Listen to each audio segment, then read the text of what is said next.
Entrepreneurs Over 40, Episode 8, featuring Bill Nowicki talking about how he profits creating local podcasts. That's what I love about the local podcast is there's so many ways you can go to serve the local community and give them good stuff. If you think about it, radio, newspaper, they have so much cost and infrastructure behind them. I can come along and I bought a mic and the recorder and just started talking to people and interviewing them. You're listening to Entrepreneurs Over 40, the show for somewhat mature entrepreneurs and side hustlers. And now your host, Greg Mills. At one point, our guest today and I lived in the same state some 30 miles apart, though we didn't know each other. He got to start working at Friendly's restaurant as an ice cream scooper. By his own admission, they didn't trust him to run the grill. Realizing he was going nowhere, he joined the Navy and ended up working as an electrician's mate aboard the USS Minneapolis, a nuclear submarine. Afterwards, he enrolled at Virginia Tech and graduated cum laude with a BS in electrical engineering. He has gone on to have a long and successful career in the nuclear power industry, where he still works today. As if that weren't enough, he started his own videography company, Nowicki Media, where he helps locals in Atlanta discover their own unique story and get it out to the world. He has also started 2 podcasts, which continue to this day. The first, Submarine Sea Stories, launched in 2014 and focuses on the stories of the men who served aboard submarines during the Cold War with the Soviet Union. The second, Marietta Stories, debuted in 2016 and focuses on local businesses in Marietta, Georgia. Its tagline is, "Building a stronger community, one interview at a time." He glows with pride. Without further ado, let me introduce the one and only Bill Nowicki. Hey, how are you, Greg? I'm doing well. It's good to be talking with you. Yeah, it's good to talk to you too. Now, Bill, can you take a few moments and fill in the gaps from that intro and bring us up to speed with what's going on in your world today? Oh, gosh. Well, in 2018, I got a divorce after the most successful starter marriage ever, 32 years. And I started again. I'm in a fixer-upper house in Marietta that I love. I've finally gotten to a point where it's painted, so it's not too bad looking anymore. And I did stand-up comedy for a little while, played around with improv, just keep kind of reinvent myself slightly. But I still have my regular job, and the rest of it was pretty accurate. But yeah, I have a website. I'm starting a local podcast network, CO. And Okay. yeah, to help people learn from my mistakes and trying to start a local podcast. Well, it certainly sounds like you've done a lot right with Marietta Stories. Yeah. Now, just going back, I know that you grew up listening to your dad talking about his days in the Navy. Do you come from an entrepreneurial background? Was anyone in your family an entrepreneur or have their own business? No, and that's a funny story. Funny kind of thing is my dad was a printer, always worked, for hourly wage his whole life. My mom was a stay-at-home mom that she became an LPN. No one in my family is an entrepreneur. My brother, I should correct that. My brother did his own, he's an electrical engineer too, and he did his own business for a while, but then now he's in-house. But I would say he has an entrepreneurial spirit. And for me, what's interesting and what I've learned is, and what I learned in doing leadership at nuclear plants is you got to be yourself. I'm not a type A person. I don't, do social media nonstop or any of that, but somehow I found a niche through some different channels that worked for me. And I was able to kind of build a business from that. But I'm not a typical entrepreneur that you might think of when you think of an entrepreneur. Well, it seems like the more I learn about entrepreneurs and entrepreneurship, there is no one thing, one size fits all or a typical profile. Right. And I would say what's so cool now is like you think about a podcast back when I listened to the radio and stuff, the FCC, had control of content and how it got out there. Now with podcasts, you can start one fairly easily. And what I loved when I started Marietta Stories, and you talked about the video business, I didn't have any video clients. And I was not a cold calling type person. And so that was going on one part of my head. The other part of my head is this is an underserved community. There's great people. They're working their butts off to try to do small businesses and influence the community. And I'm like, but their story, I never, the websites stink, all this kind of stuff. So I'm like, there's a need out there. And if I can figure out what the folks' story is, maybe then I can get video clients. And so I started Marietta Stories, as you talked about. And as you know from doing interviews, Greg, that you really establish a connection with someone for that interview period. And it's a great way to start a relationship. One, you're giving them something. Two, you're getting to know really what makes them tick. Like I ask questions in my interviews that I would never ask if it was just a getting together or meeting somebody somewhere. I would never ask the kind of questions I do, but somehow with a microphone, you can get away with asking pretty deep questions. And I really enjoyed that part. Like one of my first interviews, the guy had dyslexia. And he barely made it through high school, couldn't go to college, but he became an entrepreneur. And now we're friends. I did that interview 4.5 years ago. We're friends. And he says, man, I'm going to make it over $1 million this year. And he just started it from, didn't know anything about leather goods. He bought some leathers, made a wallet, took a picture, sent it to 10 people and started selling out of his basement or garage, actually. And that's where I interviewed him. Now he has huge manufacturing place. He's really doing well. And to watch that journey that somebody's on and being part of that community. It's not just I know someone in LA or whatever. These are people I see and hang out with. And it's nice. I got to say, to me, it makes total sense to do a local podcast. One, it's cheap to do, but two, you establish those relationships that I see people all the time that I'm walking through town. Hey, Bill, how you doing? What's up? And it's because I had him on the show and I got to know him. And it's been a really strategic way that I kind of underestimated, saying, oh, I'm going to get some great video work. I've met Frankie Valli, and from Frankie Valli into Four Seasons, I met him because of the podcast. And Ed Asner I interviewed, Donnie Most, they were coming to Marietta and I got their phone numbers. And I mean, it's been all kinds of things I never anticipated because I just took that chance, which I guess goes back to what you said, which is entrepreneur. I'm able to think like an entrepreneur, which is just start down the road and find out what you're capable of doing and just keep going. It definitely sounds like Marietta Stories has helped you acclimate to the town of Marietta and the surrounding areas from being an outsider to being part of the family. Right. And you live down south. You know this is, you said I lived in Huntersville, about 30 miles from where you lived, and I worked at the nuclear plant. And I had never lived south of Blacksburg, Virginia. And when I went to North Carolina and I met some of the folks at the plant, they're like, where are you from? And I said, well, I just moved from Maryland. No, where are you from? Well, I grew up in New Jersey. Oh, yeah. And I said, well, I went to school down south too. And they said, where? And I said, Virginia. That's not the South. I said, really? And they said, no, this is the South. And then meet somebody, they were like, where's your church? I'm like, what do you mean, where's my church? People size you up based on who you are, where you're from. And I wasn't used to that. Even in Marietta, there's old families here from before the Civil War. And how do you get to know folks? Mm-hmm. Well, it's a great way to get to know them is interview them. And I've met some fantastic people that they can trace their roots back to, the 1830s, the land grant period of Marietta. It's been a great journey for me, just knowing these folk. So you're still employed in the nuclear power industry, have two successful podcasts and a videography company, and are starting a local podcast network, localpodcast.com. Yeah, and I'm turning 60. And turning 60. So when do you sleep and how do you get everything done? That's a good question.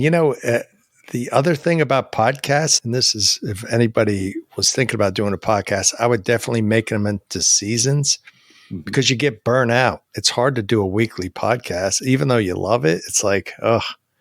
So I set them up in seasons. And like this season, season 5 is all about hole in the wall restaurants. And it's been a slog trying to get them with COVID, and people are crazy busy in restaurants to get the interviews. And after 10, I'm like burnt out. But, then I'll take a few weeks off. I come up with a new idea and start season 6. But it's based on where my energy's at. And that's what's great about like a side hustle is I'm not beholden to, I got to find the next sponsor. I got to, launch this course, or, I won't make payroll. I don't know how entrepreneurs do that. I'm not really wired to do it. I need peaks and valleys, take a break, take a couple of weeks, and nothing bad happens as a result. That's kind of the way I see things is, yep, this has been great, but I'm ready for a couple of weeks off. So that's what I'll do. So jumping back a little, how did you end up starting, or why did you end up starting Nowicki Media? That's a great question. So I was working at a nuclear plant, and I loved my job, even though it was a challenge. And then I came here to Atlanta, and I work at a place that does evaluations of nuclear plants. And I could tell pretty early on that I was going to be doing a lot more evaluations than what I thought I was going to be doing. And so I started going out on these evaluations. I didn't like them. And I went to a technical conference, and they had a leadership presentation I went to, and it was about a guy that was a POW in Vietnam.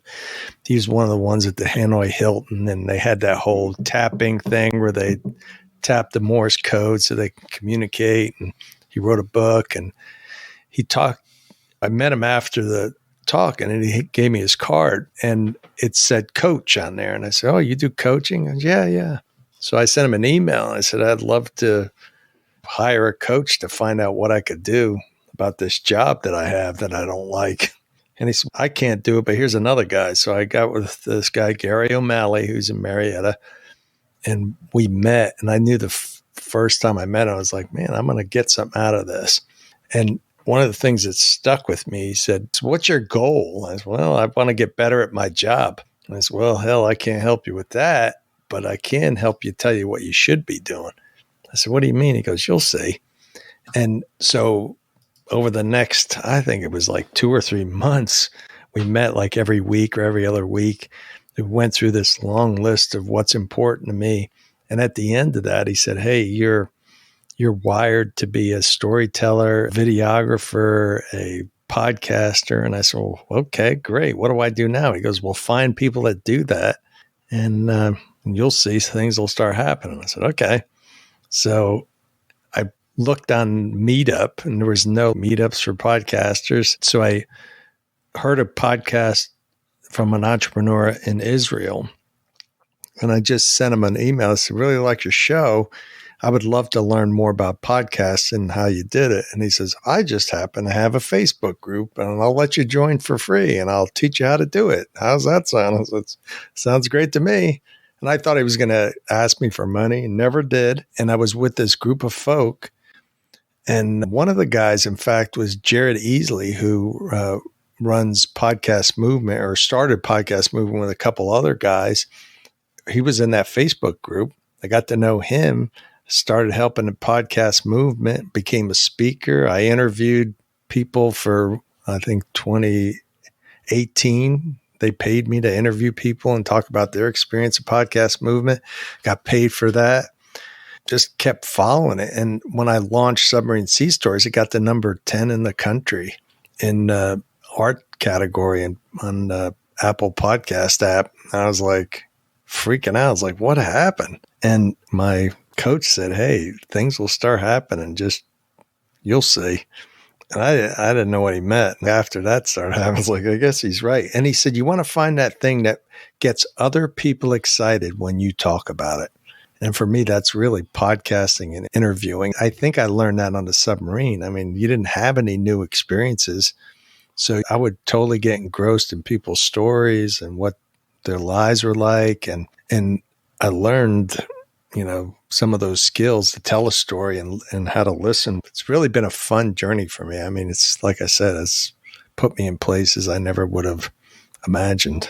Now, is the videography business, is that still a major focus for you, or have you transitioned more towards your podcast? Well, it's funny. I don't do like weddings or anything like that. It's more like business videos. But what I've been doing lately is there's colonial dames. They're called the national something or other. But there's different chapters throughout the country, and these are descendants of Revolutionary War folks. So, like one lady's name was Tift. And Tift, her maiden name, and her ancestor founded Tifton, Georgia. So they're highfalutin people, and they came down here from before the Revolutionary War. But anyway, I got a contract with them because I did another video job where I interview some of the colonial dames, some of the older ladies, and put a video together for them. I like doing those because they're, I just listen to people's stories. Like the one lady, I think she just turned 100. And when Gone with the Wind came out, she was one of the ushers at the theater in Atlanta where Rhett Butler and Olivia de Havilland and all the stars came down to Atlanta for the premiere. She was one of the ushers. So, but just cool stuff like that. I just love listening to them. And then they're nice people. I mean, it's been a real fun thing for me to experience all that kind of stuff. But to answer your question, it's kind of a mix now. I do some video projects and mostly podcasting and mostly Marietta Stories. But if somebody says, "Hey, can I be on your Submarine Sea Stories?" I'm like, "Yeah, sure." And I'll interview them and, I'll call their phone with Skype or whatever and record it and then publish it. And it's no big deal. But as you know, it's not super expensive to do this kind of stuff. So it doesn't hurt me really to keep all the episodes out there on Libsyn and maintain the website and those type of things.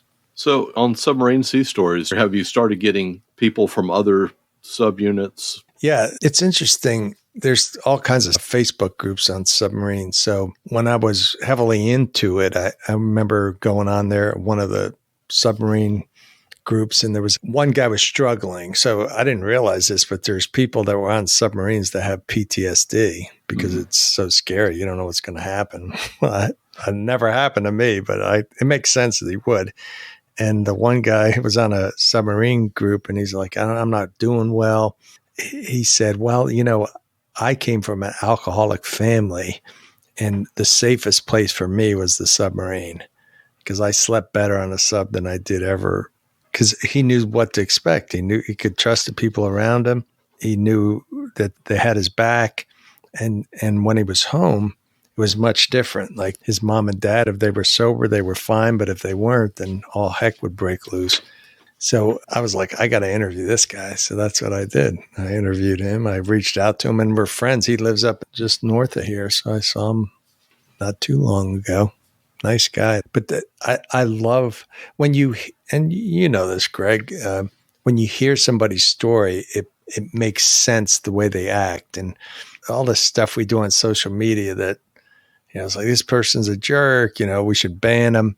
I don't know these people. I think the more I know about interviews and talking to people, the more I think everybody's complicated.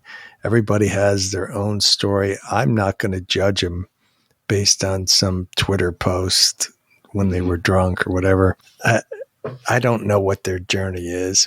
And if I do find out their journey, typically I feel more empathetic to them than anything, even if they're struggling. Yeah, my wife and I have made a largely conscious decision to stay off most social media. Mm-hmm. And I think that's helped a good bit. And you always hear about people having FOMO, fear of missing out, because it's human nature just to post the positive stuff and not to post the negative. So you see these grandiose vacations and people enjoying it. It seems like they never work, and that's not the case. Yeah. So I read an article not long ago saying these influencers, if you go out and do something with them, it drives you crazy because they're constantly updating their status and taking pictures and tagging them and then putting them through filters. And it's like no way to live. Oh. That's not me. And that's what I love about the local podcast is there's so many ways you can go to serve the local community and give them good stuff. If you think about it, radio, newspaper, they have so much cost and infrastructure behind them. I can come along and I bought a mic and the recorder and just started, talking to people and interviewing them and say, hey, you got a activity coming up? You want to be on the show? Oh yeah, sure. It's amazing. People say yes so easily. And then you put it out there and you position yourself as some kind of, somebody called me, what the heck did they call me? Public figure. I was like, I'm a public figure? What the heck? Well, you are. Well, and the funny thing is that merging of the old school, new school stuff. And like the drive, there's a lady, Jen Hobby here in Atlanta, that's on the morning drive radio. And I don't know what she gets paid or whatever, but she's, everybody knows her. And when she posts on Instagram, she gets like 10,000 whatevers. Well, she's like, hey, I promise to be on your podcast, let's get together. And of course she launched her own podcast on the side. So it's like, it's a great way to say you're part of the media, but you're really not the old school media. It's a new school. But it's so nice because I didn't go to journalism school. I didn't do any of that stuff. But because I took that chance, like many entrepreneurs do, or like all entrepreneurs do, that it gave me these great opportunities. And it's fun. It's so much fun. It's amazing. Now, you have a unique style of interviewing people in that you're doing most of these, particularly for the Marietta Stories, in person as opposed to online or over the phone. Can you talk about the advantages and disadvantages of that? Yeah. Well, especially before COVID, what I love about podcasts is like, I tell them, is it okay if I sit right next to you? Because I have one mic. So the thought is like a lot of folks, especially small business owners, they're not used to being on shows like that. So if you put the equipment in front of them and they're moving away from the mic and they turn their head and they do that, and it's like, man, that drives me crazy. So I was like, let me just get one mic and I'll move the mic and I can hear them on the headphones. So when you show up with the equipment, the mic, the headphones, the recorder, it looks professional. It's easy. It's portable. I got a short cord, XLR cord, and my earphones are short cord. So like one time I interviewed someone talking about bubble tea, and she's like, well, you want to make one? Yeah, sure. I said, hold the mic. So she was holding the mic and I was making this bubble tea for some poor unsuspecting person. It's really easy. I make them feel comfortable. And I love that. And what typically happens, I'll start my interviews like, where'd you grow up? Like kind of like what you asked me. And that's an easy question. Nobody's going to get nervous about it. And within 5 minutes, we have a pretty good rapport going on, which helps me ask really important questions. But to answer your question, yes, most of them I try to do in person. Sometimes doesn't work out, or like Ed Asner, I got his phone number and I called him, that kind of thing. And it gives me the time. So that's much easier on them. And then the other, like we have musicians coming into town. We had a guy that's a Grammy Award winning drummer. And my friend that runs Marietta Jazz and Jokes said, hey, can you interview this guy? I said, yeah, sure. So I called him up, interviewed him, edited, sent it to him. And he was so appreciative. He's like, man, you're really good at interviewing. I said, well, I appreciate that. And he said, I sent it to somebody and he sent it to somebody else. And we're going to cut a record together, or whatever they call them now. We're going to go to the studio together, because he saw how passionate I was about, genres and how to make music. And you do business with who you know, like, and trust.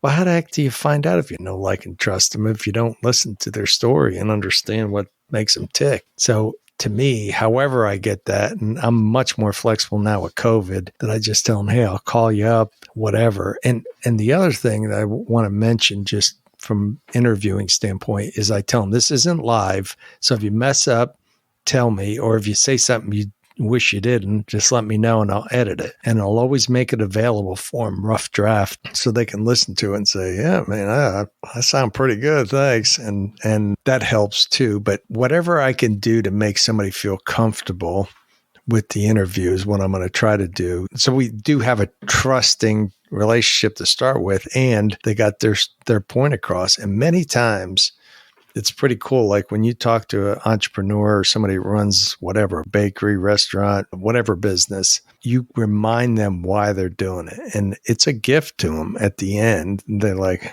because you pull them out of that craziness for at least a little bit, and they get a sense for why they're doing. It reminds them why they're doing what they're doing and why they get up at 5 o'clock in the morning and all that kind of stuff, which is good. I just like the people. Like when I see somebody on the street, I'll tell my girlfriend, hey, there's such and such, and they did this, and it's such a cool story. And I'm wired to remember stories. So I'll forget probably your name and everything, but I'll remember where you came from, near where that light show place is. But, just the way I think most people are wired, and I think genetically people are wired for story, because if you think about it, cavemen, if you could tell them, hey, there's a snake about 300 yards down on the path, off to the left, I saw a big snake and, blah, blah, blah, then you have a better chance of survival. So we're kind of wired to listen to stories. And I just think it's a great, great way for me and the community to get closer. Yeah, I definitely agree with you about being wired for stories. I can remember something a lot easier, just like you said, if it's in a story format.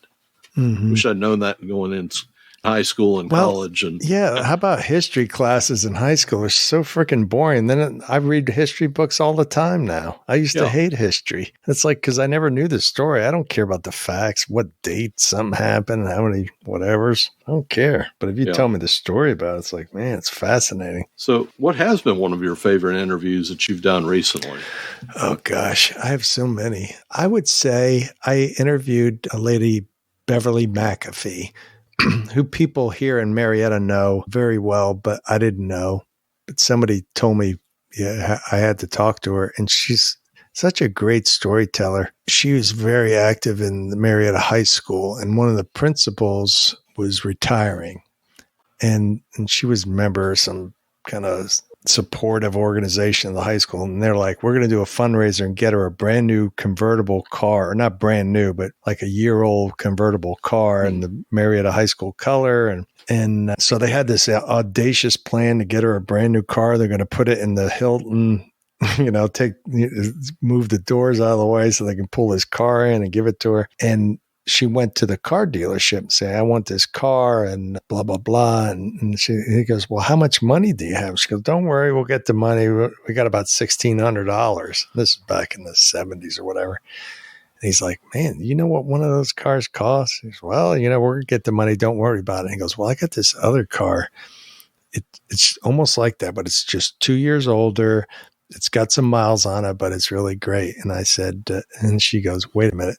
I didn't say she was the second best teacher. I said she was the first. So we're going to get that car. And she used to climb the fence to inspire herself and touch the car and make sure it's still there in the middle of the night. She's crazy, But that really meant a lot to her. Oh, my God. Well, and it's funny. I've been in therapy for years. And I said, I just love listening to people's stories. And my therapist said, yeah, because no one listened to yours. And I came from a big family, and I was toward the end of the line there. And she's right. No one, asked us our opinion, the kids. And we just ate whatever was fed to us and did whatever. But she goes, yeah, that's why you like listening to other people's stories, because no one listened to yours. And I got emotional telling her too, Mm-hmm. But it's interesting when you think about it. And I'm sure Beverly has the same, I'm sure she grew up, had some hard spots in her life and made it up when she was an adult, because that's what I'm doing, Yeah, no one gets through life, without any scars. That's for sure. Yeah, and that's what I think is interesting. And if you can really do a good job of interviewing, you get to understand what drives people and what motivates them. To be totally honest, like the videography business, what I did was I signed up for a class. They had a closed Facebook group, and I did my first video shoot. I posted it, and I had a long list of problems, and I took all the feedback, reshot the whole thing, did it again, had about 30% as many comments. And then the next time they were like, yeah, it's pretty good. So to me, it's about doing. Many times when I talk to people and I've helped people start podcasts, they never do it. it's they get their head wrapped around, and I'm sure you had issues with it too. Is, well, I got to focus on technology. I got to focus on this. Why don't you just get me a couple episodes, send them to me on Dropbox. I'll listen to them and I'll give you feedback. That's the easiest way to get from A to B. And some people will do that, but most people never launch. And it's the saddest thing to me, especially people our age, like these kids that are putting together podcasts. It's like they don't have experience like we do. And experiences really helps connect you with other folks. If you're in your 20s, yeah, that's great to have a podcast, but by gosh, people in their 50s, 40s, 50s, and 60s should be doing podcasts if they can get out of their own way and shift their paradigm a little bit. But to me, it's so much fun when you get out of your own way and start doing it, that it's worth it. It's worth the fear that you have. But finding people that do something is the best way to do that, you know? Yeah. Kids growing up today are absolutely fearless, and they've embraced technology. And, absolutely. you know, at least from the generation that I'm in, I was always worried about what other people were thinking about me. And now that I'm 50 plus years old, they weren't thinking about me at all. Right. Absolutely true. And it's funny you should mention that. I asked that Israeli guy, I was like, I don't know if I can launch this podcast. He goes, what are you scared about? And I said, well, what if no one listens? And he said, no one's listening. Nobody's listening then. And I said, well, what if a bunch of people listen and they hate it? And I said, well, a bunch of people are listening. I said, well, that's true. So I hit publish. But it's that kind of thing. If you actually think through, what are you really scared of? There's really nothing. There's no downside to it except your own embarrassment. And to be honest with you, everyone's first episode sucks. Everyone's first video sucks. It's just how we learn. But not doing it is the biggest issue. Most people never publish. And it's sad. Like I said, I'd rather they try it and find out I don't like it and here's why. But, you know, it's getting over your own hesitancy. So your advice would be just do it. Yeah. And find someone, find a mentor and find a coach, whatever it is. And you can do it. It's just like when I think about all the hours I spend editing and all this, and people say, oh, why don't you just publish it? I said, well, this is that person's story. And if they're saying and nah every other word, people are going to hear that and not hear their story. So I want to honor that time and that commitment they gave to me. And at the end, I want them to send it to their friends and their family and have them listen to it and say, hey, man, you know, I didn't even know this. And I've heard this many times. I didn't even know that about my dad, because it's not typical that you go into that depth with someone. And to me, it's a gift I can give them for all the hard work they put in to make Marietta a great place to live and work. All right, sir. Well, that sums it up. And yeah, I'd like to thank you for being a guest on Entrepreneurs Over 40. Is there anything you would like to promote? Localpodcastnetwork.co. There's a PDF you can get of all the equipment I use, which is helpful. And then just shoot me an email. I'm putting a course together. I just I didn't flip it, but I just finished my house renovation. So I have some more time. I'm going back to producing the course, and I'll be doing coaching and stuff like that. But I think it's a great way for someone over 40 to, you know, give back to the community and get a podcast out there. Because like I said, it's not expensive and it's super fun. All right. So they would email you at bill@mariettastories.com. Absolutely. Thanks, Greg. Appreciate what you're doing. I think it's a underserved community. Now, that was a short little episode with Bill, but it's absolutely loaded with valuable nuggets of information. These are some of my top takeaways.